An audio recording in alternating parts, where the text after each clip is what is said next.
The topic for today is ecology and art. I brought it up a little bit in some of the lectures before. The original or I should say the most common definition of ecology is typically something that's connected to biology. It's connected to the way that living organisms are connected to each other. And this is the definition that we're thinking through for this day or for this week.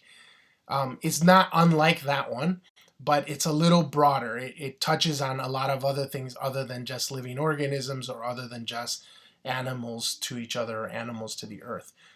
Ecology, it does have that interconnectedness. But I think it's one thing that's really curious, or what could be really interesting for the way that we're thinking about this. And I want to talk a little bit about where I got some of these ideas, but I'll just share the etymology with you really quickly. It comes from eco, which comes from oikos, which is a Greek word that you've probably seen on yogurt, actually. And oikos means home, so it means the place of dwelling, right? And of course, anytime you see the ology at the end of a word, it means the study of. So ecology is really the study of the place of dwelling or the study of the home, right? And that really opens up the poetics, I think, of what we're talking about here. Because when I say ecology, I don't just mean our relationship to the earth. I definitely don't just mean sustainability or being responsible in that way. That's part of it, but it's also just how everything is connected to each other. And I'm getting a lot of these ideas, or I have gotten a lot of my ideas about ecology, particularly the interconnectedness of subject matter and the interconnectedness of little things to big things, or inanimate objects to animate objects, from an anthropologist named Gregory Bateson. And I'm going to play a little video clip for you in a minute here, but what basically one of the things that Gregory Bateson did was he was kind of a jack of all trades. Like he dabbled in a lot of different things, and he thought about a lot of different things together. Like he thought about all of those things together. And for a long time, he was just kind of an outcast, or he was kind of seen as an outcast, like a kind of esoteric thinker. But eventually people started to recognize that what he was doing was he was really bringing all of these worlds together. And not only was he bringing them together, but the truth of the matter is that is how they existed. They existed together. They existed as one thing, but that somehow through, it must have been, through the Enlightenment, or through, there was this one other philosopher named Descartes, who where we sort of got into the habit because of that to start to kind of break up things into categories. And then therefore, the things that you study in school, particularly at your secondary school, in high school, those things are called Cartesian blocks, meaning, you have your science here, you have your literature class here, you have your art class here, you have your PE class here, you have your lunch period there, and those things are all separate from each other, and they're completely clean from each other.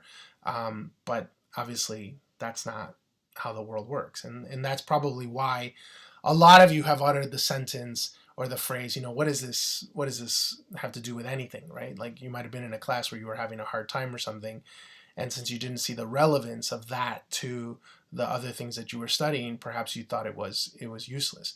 But one of the things that Gregory Bateson does is he kind of brings it all back together to say, actually all of this stuff was always connected, and we just did this weird thing of separating it for the sake of being able to grade it and being able to professionalize it in a certain way. So that's the first part, and I'm going to show you this video now. He was always learning from everyone and everything around him, from the dog, from the fish tank, from the scientists who came to visit, from poetry, from artwork, from me. And as a child, I learned from him that learning never stops.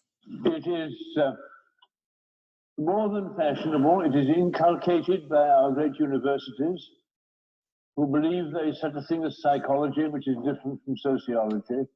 and such a thing as anthropology, which is different from both, and such a thing as aesthetics or art criticism, which is different from both, all three, all four, whatever, and that the world is made of separable items of knowledge in which, if you were a student, you could be examined by a series of disconnected questions called true or false quizzes, quiz bits, as you might say.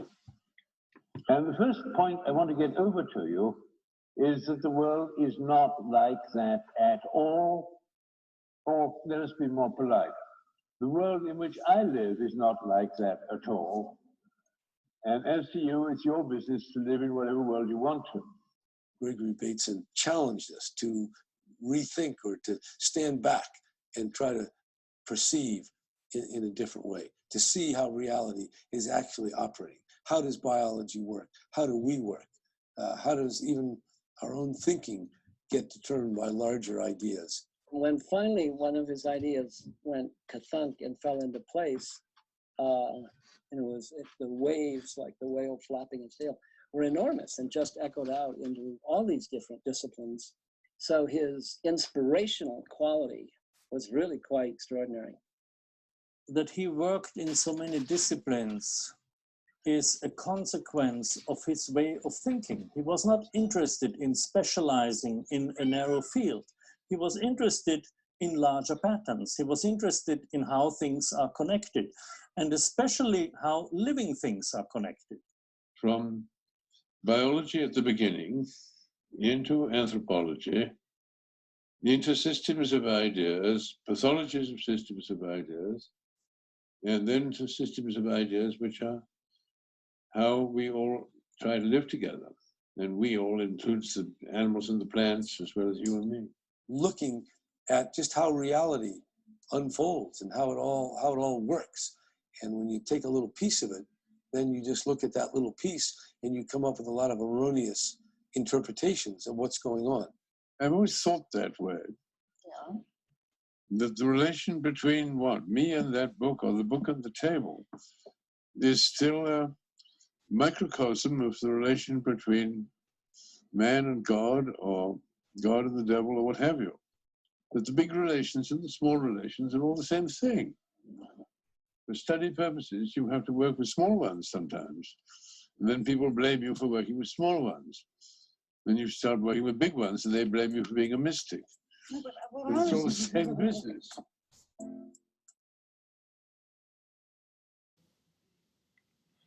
Okay, so hopefully that was the video. As you heard there, you heard Gregory Bateson's daughter talk. You heard some people who knew Gregory Bateson from up close or from friendships of his, and you heard him talking about how all of these things are separate, but they're not actually separate, and how for him they were all really interconnected into each other. And that's what ecology is, right? The ecology is it asks a central question, which is, how does what I do, or how does this thing ripple, right? How does it, with whatever the impact is, how does it travel outward, right? And this is the central question of this course. The central question of this course is, how is the thing that I'm doing, how is the design that I'm putting down on, that I'm making, how is the educator I'm learning to be, or the historian that I'm developing myself into, how does that work ripple out? How does it connect and affect and interject itself into other things and actually make other things happen? Not to get overly mystical, as Bateson said, when you start thinking about the really big things, they start calling you a mystic. But it is something. It's not unlike asking yourself the question of the butterfly effect. Like, how is this little thing that I'm doing right now, this one behavior that I'm doing, how does it ripple out into other people's lives? Maybe people's lives who are not even close to me geographically, who maybe are not close to me through. Because they're not even close to my demographic, age group, identity group, whatever, right? And we're seeing that right now. Like we're actually living in that right now. We're seeing the butterfly effect, right? We're seeing the effect of a ripple, right? So, okay. For this week, what I want you to do is I want you to watch the film Wasteland. I've placed the link in the Compass website, and the video is it's a little over an hour. It's a documentary about the work or a specific project by a Brazilian artist named Vic Muniz. And some of you may be familiar with some of Vic Muniz's work because it's pretty spectacular, and if you've seen it somewhere, you won't quickly forget it. He's an artist who essentially replicates images, other images, but he replicates them with unusual materials. So that what happens is when you see them, you see the thing and you recognize it right away. For example, the Mona Lisa. But then when you start getting close to it or you start really like examining it, you notice that it's a photograph of something made out of something else, right? So something made, for example, maybe the most famous one is something made, an image that's made with peanut butter and jelly, right?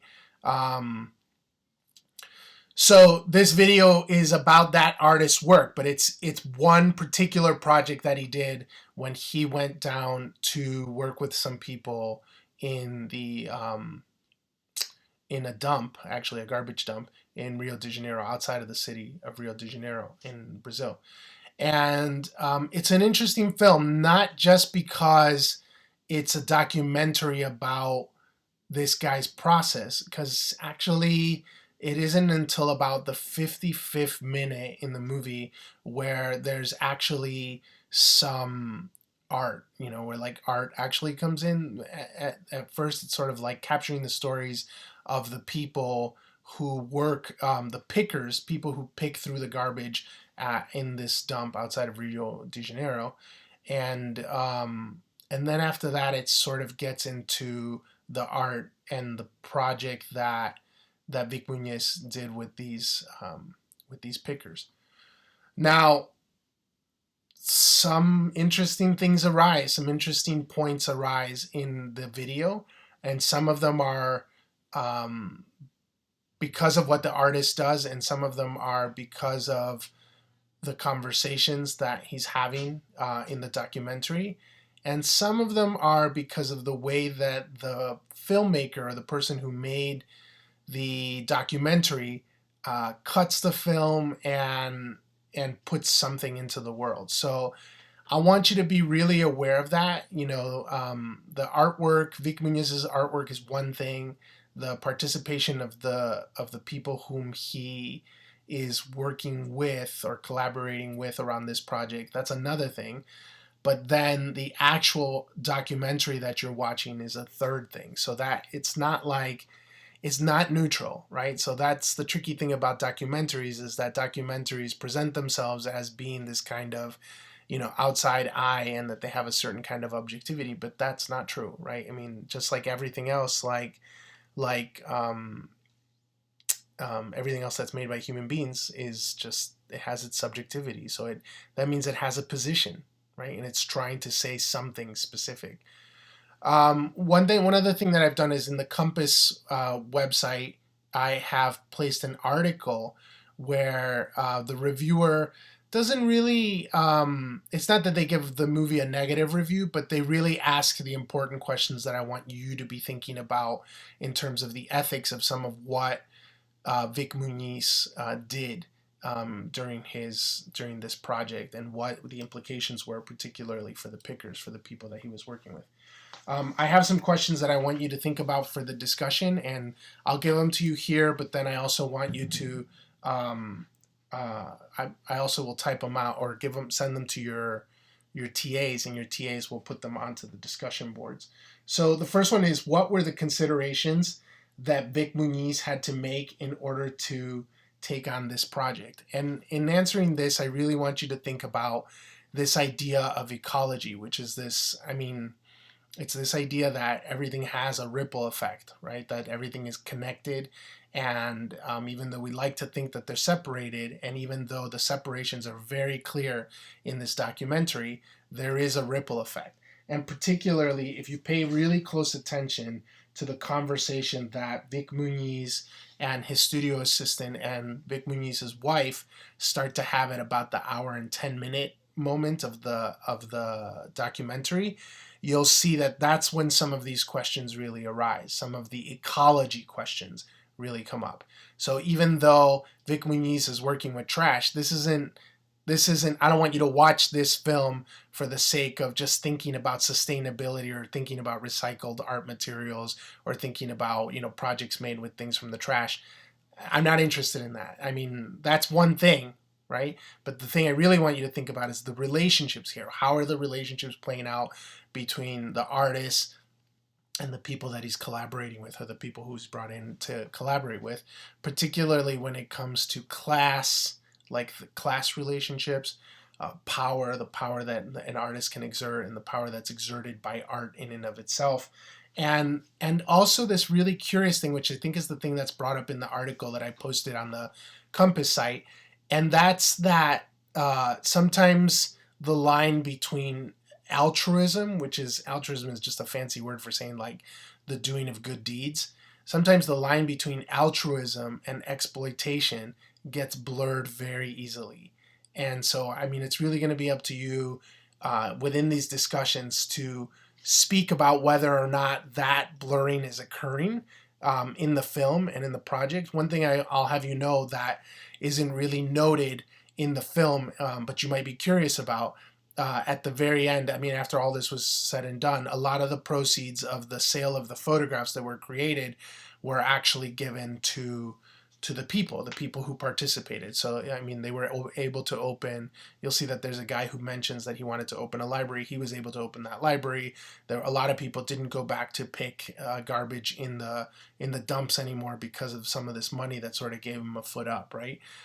So that's not mentioned in the film. It sort of doesn't really pat it, and like Vic Muniz and the filmmaker don't really pat him on the back because of that.